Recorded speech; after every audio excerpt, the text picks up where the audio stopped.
il y a peu de grands rendez-vous donc, sur la question de la réforme territoriale. Si aujourd'hui ça vient à l'ordre du jour, c'est qu'il y a une raison. Pourquoi tout d'un coup on déciderait de réorganiser l'administration territoriale? Parce que c'est de ça dont il s'agit, de mon point de vue, avant tout. C'est parce qu'on se situe dans un contexte qui n'est plus un contexte franco-français et que quelque part il y a un sentiment désordonné, je le disais donc, que la France finalement vit dans un espace européen qui lui-même vit dans un espace mondial et que les choses bougent autour de nous et elles bougent vite. Et que je fais partie de celles et ceux qui pensent qu'effectivement notre administration territoriale n'est plus adaptée à un monde qui va vite aujourd'hui. Comme c'est le cas d'ailleurs au niveau de l'Union européenne, où je pense qu'il y a du travail à faire, un cheminement à construire le fait européen, c'est-à-dire la ligne, le récit, l'histoire de l'Union européenne.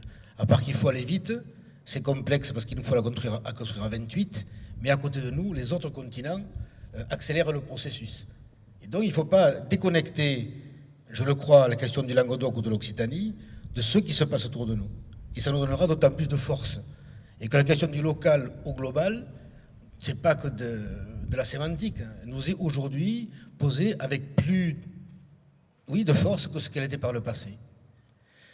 Et que si aujourd'hui on décide de réorganiser l'administration territoriale, c'est parce que notre environnement bouge. Mais disons-le, pourquoi aujourd'hui, et j'écoutais Hervé tout à l'heure, nos gouvernants donc vont aussi vite sans forcément se poser les questions de fond et de la temporalité. Ça veut dire réformer l'administration territoriale, ça doit prendre du temps.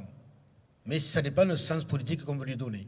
Et quand je parlais de rendez-vous manqués, je pense que les premiers rendez-vous récents que nous avons manqués, c'est ceux liés à la loi Vonnet de 97 et à la loi de Chevènement, celle qui organisait les pays sur les territoires et celle qui organisait les intercommunalités, pour faire vite, quoi.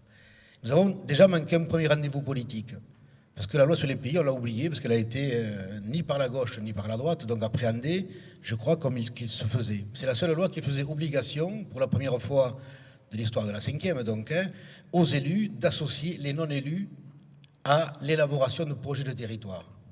Et je crois qu'un des problèmes que nous avons en France, il est là.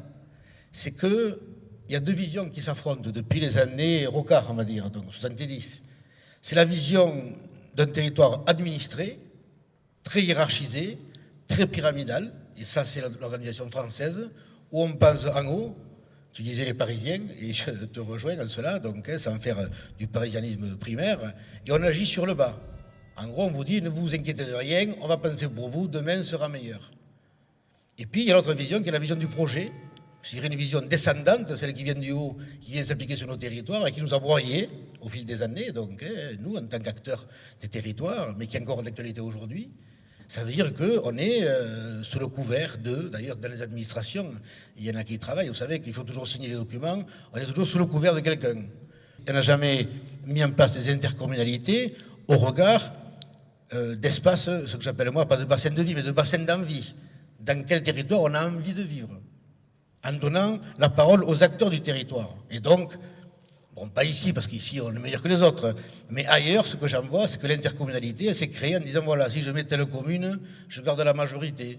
Si je mets telle commune, je perds la majorité, donc je ne la mets pas. Si j'ai une autre commune, bon. Et partout en France, les communautés d'agglomération et les communautés de communes se sont faites un peu à l'identique. Et qu'on a laissé de côté le sens même et l'objet même du projet territorial. Qu'est-ce qu'on a envie de mettre en perspective pour notre mieux vivre sur notre territoire? Et ensuite, une fois qu'on a défini les objectifs, on mettra les moyens les plus adaptés. Et une fois encore, j'ai l'impression qu'on met les moyens avant les objectifs. Parce que c'est beaucoup plus facile, c'est beaucoup plus sécurisant. Et je pense que le politique devrait prendre cet engagement et cette responsabilité-là, de faire confiance à ce que j'appelle moi l'expertise citoyenne. Ça veut dire que la preuve aujourd'hui, si on nous met tous autour d'une table, on est capable de produire des intelligences. Et j'ai toujours dit, moi, que je préférais avoir 10 cerveaux qui pensent ensemble pour les autres qu'un cerveau unique qui pense pour les autres. Mais dès lors que la loi sera votée, je pense qu'il sera de notre responsabilité collective de pouvoir penser ce projet d'avenir. Parce qu'il n'est pas mince. Et au regard de l'Europe et au regard du monde, nous avons un potentiel énorme, culturel. J'ai souvent parlé de civilisation. C'est vrai qu'on est au cœur de l'Occitanie, on est le bas et le haut Languedoc.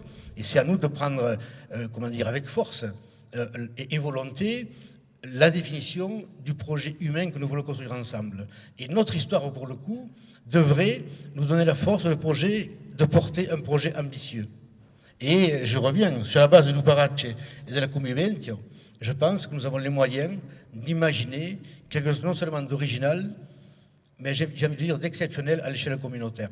Et si on s'appuie sur ce que nous sommes, sur notre histoire, pas au sens du repli sur soi, mais au sens de l'ouverture aux autres, nous avons tous les ingrédients. Il nous appartient collectivement de les mettre en perspective. Merci.